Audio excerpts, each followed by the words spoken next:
the 2024 in May, in case that comes up, if anyone's getting called again. Do you want me to hold on to that one, please? Yeah. Do you want to take these two? I would love to. You don't want my highlight? You can. Like Bob goes to hold sometimes, and he didn't have one, he hold opinions. Here. Look at all the good stuff over there.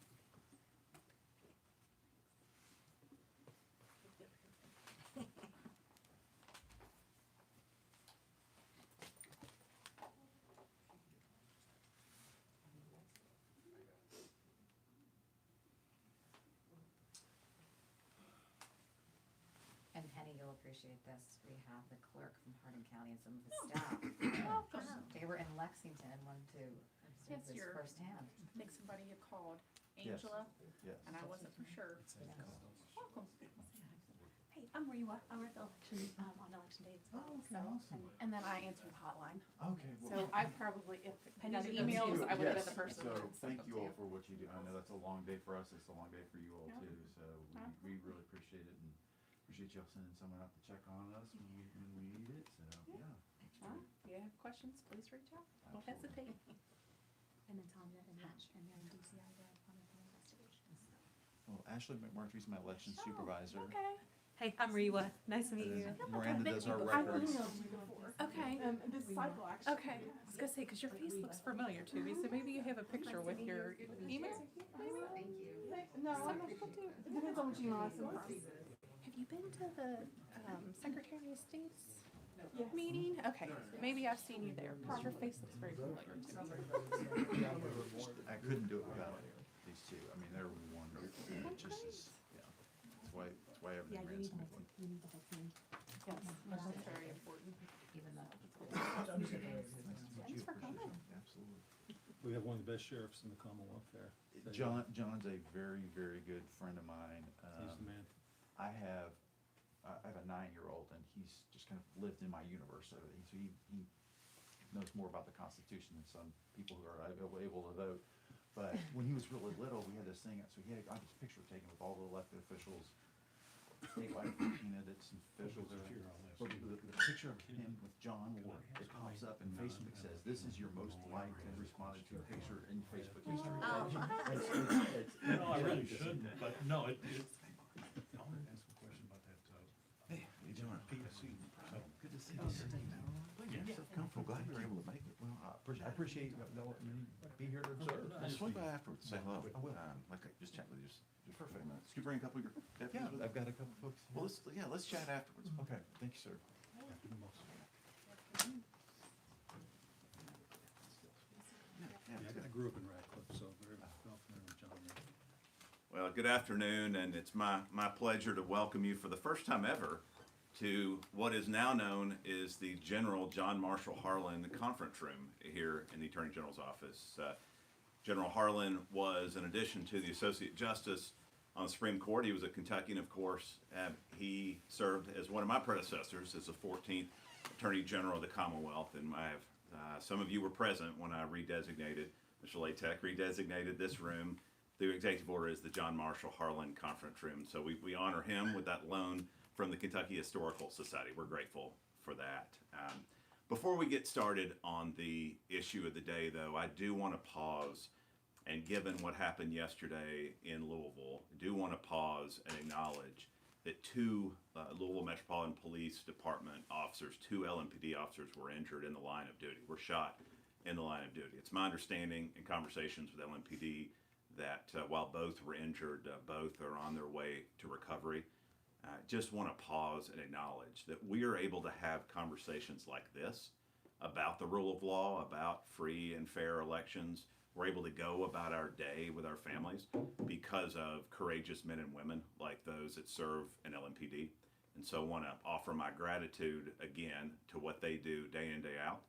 And our prayers will be with those officers as well as the men and women who serve alongside them in LMPD. Earlier this month, Kentuckians went to the polls to exercise one of their greatest freedoms, their franchise, their right to vote, very hard won. Whether it was early, whether it was absentee voting, or whether it was standing in line at your polling places, we all did our part to elect the next generation of leaders of this Commonwealth and of this nation. We at the Attorney General's office stood and stand to protect the security of the ballot and the integrity of our very elections. Many of you saw this process in action. Some of the same colleagues here from the media in action at our Election Integrity Command Center with some of my colleagues over my left shoulder here. You saw this in action where our team of prosecutors, our investigators, our staff, federal, state, and local collaborators working together to ensure that we were able to respond to each and every inquiry, each and every report of voter fraud. They spent their entire Tuesday there answering the election fraud hotline. Our hotline received more than 700 calls from Kentuckians. That's a lot of work by our colleagues to process those, including nearly 350 on Election Day itself. As a result, the Attorney General's Department of Criminal Investigations, our DCI, has opened multiple investigations. And I know you have inquiries about those.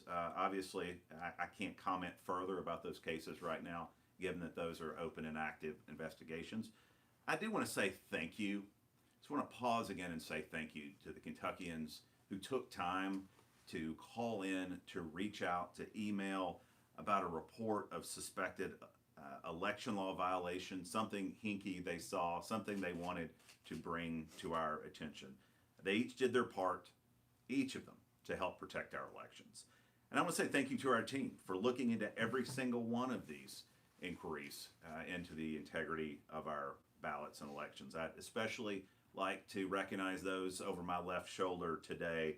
First, Criminal Chief Rewa Zakaria, an outstanding leader of our criminal prosecutions team. Department of Criminal Investigations Commissioner Rich Ferretti there at the other end, resplendent in his bright red tie, as well as the two real integral players here, those who ran that unit that day. Penny Thompson from Special Prosecutions, and of course Tanja Casey from DCI. Like these are our absolute rock stars, as are so many that serve in the office of the Attorney General that I have the privilege to serve alongside. Today we're continuing that process of ensuring our commitment, that we fulfill our commitment to election integrity here in the Commonwealth. In accordance with the statute, we'll randomly select 12 counties where DCI, the Department of Criminal Investigations, our detectives, will conduct a thorough inquiry into their election procedures in those 12 counties. In these counties, DCI will interview the county clerks, the election officials, and voters themselves. Detectives will review records and generally make sure everything went smoothly. Then our prosecutors will present those findings, those reports from our investigators, to grand juries in each of the respective counties that I select and we ultimately conduct the audit in. The detectives in DCI and our special prosecutions team across Kentucky each and every day zealously collaborate with our local, federal, and state law enforcement partners and officials. This is just another opportunity, much like me standing in our Elections Integrity Command Center, to show how our office stands ready to support those who are on the ground, to be connective tissue, to be good partners, and again, always zealously collaborating with our federal, state, and local partners. Now, before I begin drawing, formally I have a document to sign certifying that all 120 counties are in this barrel and are eligible for the random selection.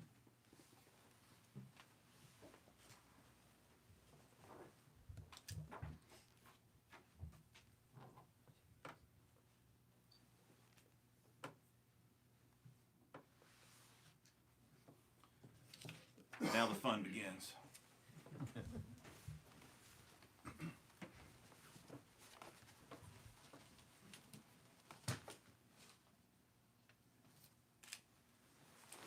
So, Callaway County,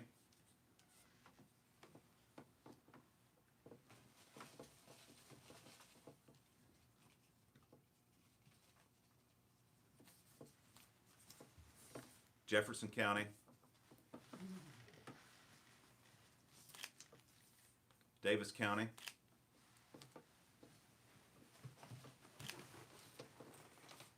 Jessamine County,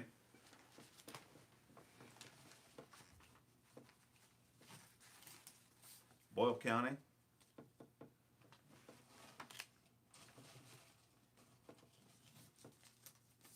Barron County, Warren County,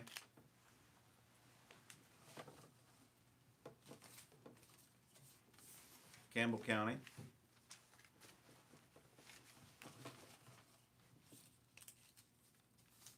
Metcalfe County,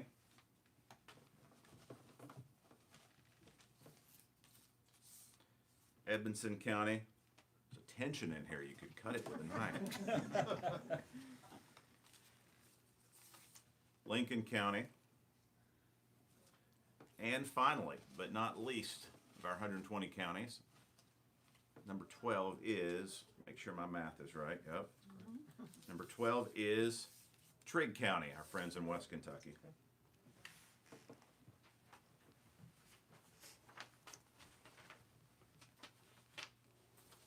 So as I said, the detectives and DCI will approach each one of these counties with a degree of professionalism. It's especially important that we conduct, though, our investigation in Jefferson County.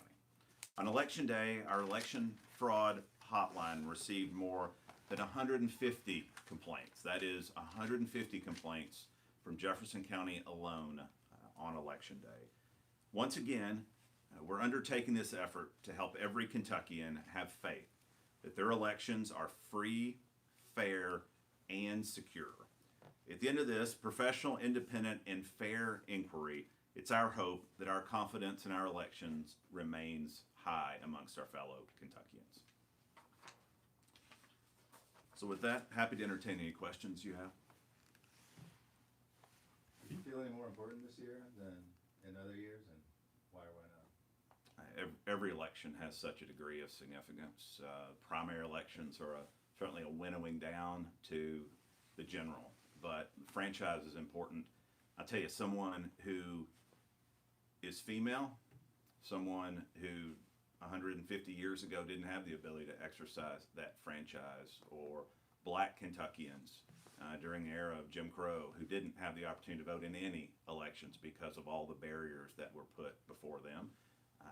I'm quite certain that they don't take any election for granted, and certainly we don't either. We approach each one of those each time we do this, each time we investigate the inquiries that come into our election integrity task force. We approach those with a degree of gravity.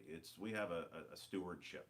Each of us in these elected office, each one of these prosecutors, each one of these detectives that carry a badge, we have a degree of stewardship to ensure that this process, I know Secretary Adams feels the same way on the other end of the Capitol, to ensure that those elections are free, fair, and secure, each and every one of them. But I appreciate the question, Mark.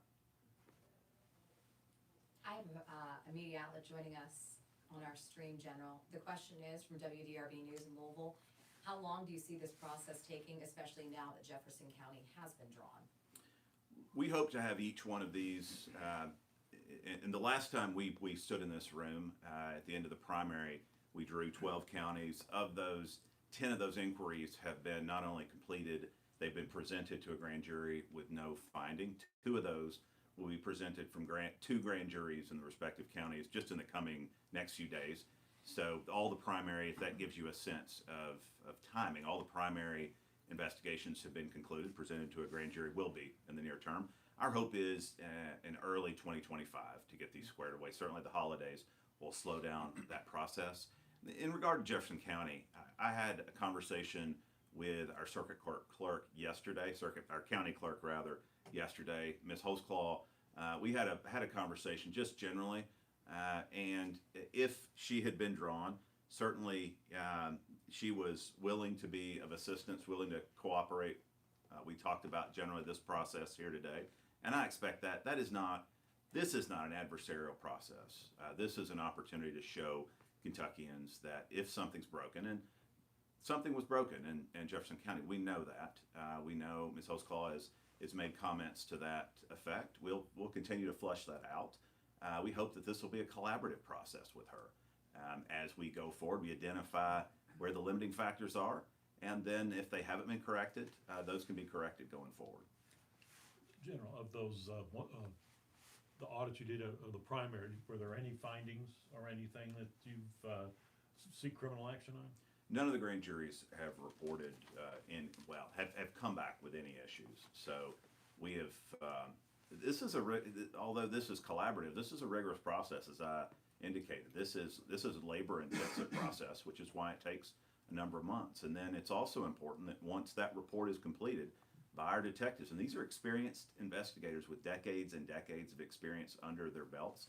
But DCI is no joke in terms of its investigative efficacy. Presenting that to a grand jury, presenting that to take tough questions. I don't know if many of you have served on grand juries. You can get some pretty tough questions depending upon who the grand jurors are. And so they look through these reports with a fine-tooth comb. And so it's a testament to how we conduct our elections here in this Commonwealth, that we presented all of those 10 thus far, no negative findings thus far. Again, we still have 2 to go, and we hope to address those in the coming days. All right, if that's no more questions, we'll wrap it up. Yes, sir, Mr. Layton. Can I ask you a question on another topic? And this. Potentially. Okay, I say this is one I think you can answer. And this would have to do with the, work that you all did, the press release that you sent out, today on the settlement with, Kentucky Power. Right. The customers are getting back a total of 51 million over the next 2 years. What would it have been if you hadn't gotten the settlement with them? What would the situation have been? So it remains to be seen. That would have been presented, it would be up to the Public Service Commission. There wouldn't be that degree of certainty, and it certainly wouldn't be those refunds are going to be on the next bills. Those are near term or immediate term. There would be a degree of uncertainty, and there would be a time horizon to determine whether we were able to get to that point. So that would have been up to the Public Service Commission. I'm very pleased with that outcome. I'm very pleased. These are folks, as you know, Tom, these are folks who pay more per capita than anybody in the Commonwealth. This is demographically one of the poorest areas, one of the hardest hit areas in terms of lack of job opportunity in our Commonwealth, but yet they pay some of the highest rates in our Commonwealth. So I've been concerned about the situation there since I took office, and I'm a prosecutor. I didn't come to this job with utility regulation background. Spent a lot of time with my colleagues that do. We, of course, practice before our officer rate intervention, practice before the Public Service Commission on behalf of ratepayers. It's my job to advocate on behalf of you and other ratepayers that you have reliable, affordable electricity. And I tell you, the affordability factor is certainly at risk in not being present up in Northeast Kentucky and those folks that are in that region by American Electric Power. So good outcome, great outcome. I'm proud of our team. I'm proud of our team in the officer rate intervention that we're able to get these refunds on the next bills coming to Kentuckians in that neck of the woods. But I appreciate the question. It's an important one. Thank you. With that, thank you all for being here. Thanks for covering Will you this. sign that? Sure. I say sure as if it were an option.